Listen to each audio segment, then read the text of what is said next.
If the Las Vegas Raiders can stay healthy on defense, they're going to have a strong unit. Last year, they ranked dead last in rushing defense, so I expect them to draft running back Ashton Jeanty with the 6th overall pick. This way, head coach Pete Carroll can focus on running the ball and playing solid defense, which will help protect quarterback Geno Smith.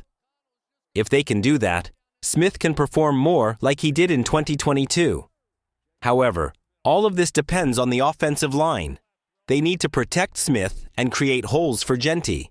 That's why this unit is under so much scrutiny right now. Pro Football Focus ranked them 13th in pass blocking and 20th in run blocking last year, and they've only made one notable addition since then. So, is the Raiders' offensive line ready for battle? Or do you think the team needs to invest heavily in it during the draft? Left tackle Kolton Miller is still the best offensive lineman the Raiders have, even though he didn't always play at his best last year. The reason for that is he came back too soon from shoulder surgery he had in the previous offseason. You could see that Miller wasn't himself at the start of last season. He gave up 6 sacks in the first 4 games, including 3 in Week 2. However, after that rough stretch, he returned to an elite level, allowing only 1 more sack for the rest of the year. That's just 1 sack given up over the last 11 games. When you have surgery, you can't do much for a long time, so when he came back, he was out of shape. It usually takes about 6 weeks to get back into football shape, and it's no surprise that he started playing at an elite level after Week 6. If you have any questions about Miller's ability to do his job this year, don't worry. He hasn't had any public setbacks, so we can assume he'll be healthy and ready to play from the start of the season. This means we can expect top-notch left tackle production from Kolton Miller. Jermaine Eluemunor can still be a factor in 2023. He proved he could start at right tackle last season. The Raiders let Eluemunor walk in free agency, but he showed what he could do at left tackle when Miller was out with an injury. He had the right tackle job and was building momentum going into 2024, but injuries got in the way. First, he hurt his hands in training camp, and then he injured his knee early in the season.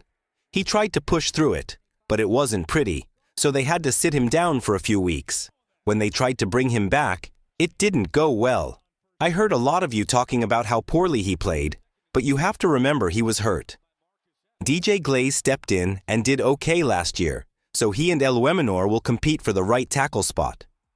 I really like both of these guys and would love to see the loser move to guard.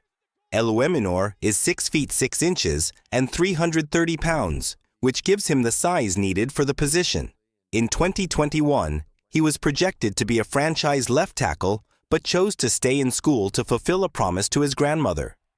When needed, he even volunteered to move to guard and became an All-American there, so if he loses the right tackle battle, he could make that switch.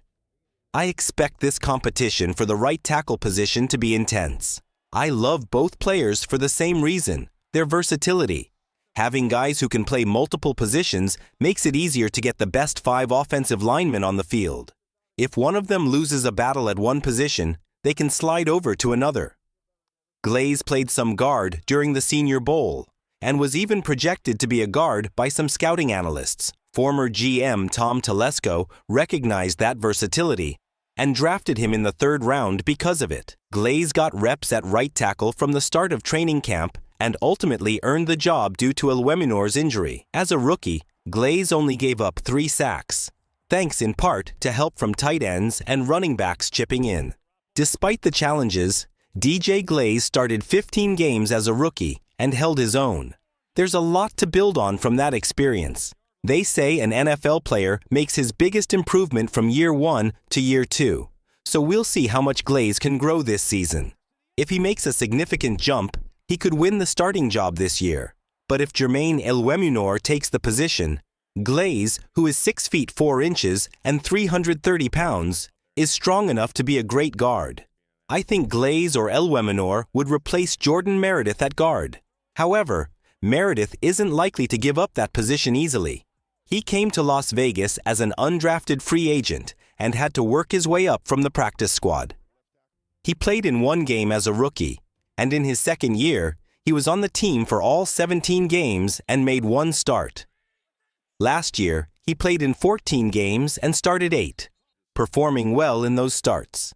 Meredith had a pass-blocking efficiency rating of 98.8, which would have placed him second in the NFL if he had played enough snaps to qualify.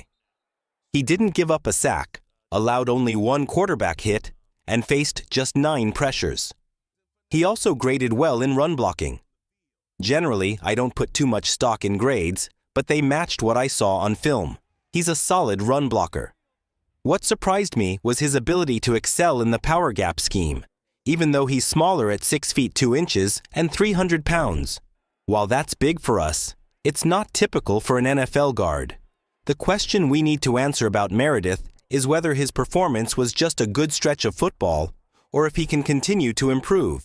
Will he make a big jump after his first year as a starter? There are some good guards available in free agency, and there will be solid options in the draft this year as well. But do the Raiders need more than what they currently have? They brought in veteran players like Tom Brady and John Spotek, who both know each other well from their time with the Tampa Bay Buccaneers.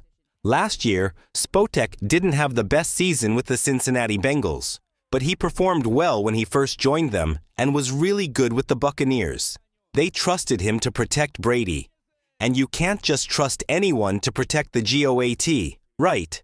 As Brady got older, it was crucial to keep him safe, and Spotek was part of an offensive line that allowed Brady to be sacked only 23 times on their way to the Super Bowl. He was also a solid run blocker when healthy. In the NFL, teams use both power gap and zone schemes to run the ball, but Spotek fits better with teams that focus more on the power gap scheme. If he can stay healthy, the Raiders will have a strong and steady presence on the offensive line, along with Super Bowl experience. The Raiders could really use that, but he won't be helpful if he can't stay on the field. As for the center position, it's all set with Jackson Powers Johnson. I'm still trying to understand what last year's coaching staff was thinking. They were smart to draft him in the second round, but their decisions afterward were puzzling. At first, they wanted to keep Andre James at center because they weren't sure what they had in Powers yet. Powers played pretty well at guard, but he wasn't great because he was overthinking his new position.